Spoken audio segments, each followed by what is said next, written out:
গাজওয়াহীন হবে। রাসূলুল্লাহ সাল্লাল্লাহু আলাইহি ওয়াসাল্লাম ভবিষ্যৎবাণী 1400 বছর আগে করে দিয়েছেন যে পূর্ব দিকে একটা যুদ্ধ হবে, যে যুদ্ধের নাম দিয়েছেন আল্লাহ রাসূল সাল্লাল্লাহু আলাইহি ওয়াসাল্লাম গাজওয়াতুল হিন্দ।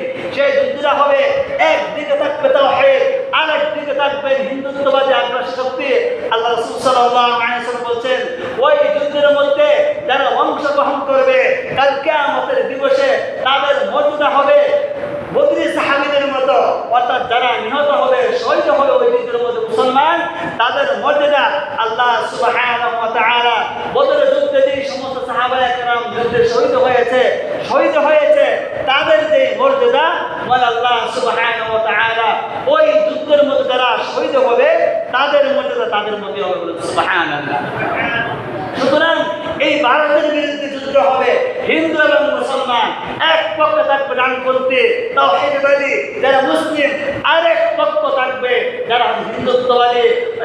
অর্থাৎ ঈমান এবং কুফরের সাথে লড়াই হবে। ঈমান এবং কুফরের লড়াইয়ের যত উপাদান রয়েছে আস্তে আস্তে আমরা দেখতে পাচ্ছি সেই উপাদানগুলো সামনে চলে আসে। আমি যদি ইমানদার হয়ে থাকি, আমি যদি মুমিন হয়ে থাকি, তাহলে অবশ্যই আমার ঈমানকে তাজা করতে হবে, যাতে কোনো বেঈমান, কোনো কাফের রাসূলুল্লাহ সাল্লাল্লাহু আলাইহি ওয়াসাল্লামের বিরুদ্ধে সে দাঁড়াতে না পারে, রাসূলুল্লাহ সাল্লাল্লাহু আলাইহি ওয়াসাল্লামের সম্পর্কে তিনি কোনো কটূক্তি করতে না পারে। যদি রাসূল সাল্লাল্লাহু আলাইহি ওয়াসাল্লামকে কটূক্তি করা হয় আর আমি একজন ঈমানদার, আমি একজন মুসলমান বাকি থাকে দুনিয়াতে, তাহলে এই ঈমানদার মুসলমানের কোনো প্রয়োজন মানে আল্লাহ সুবহানাহু ওয়া তাআলা দরবারে নাই।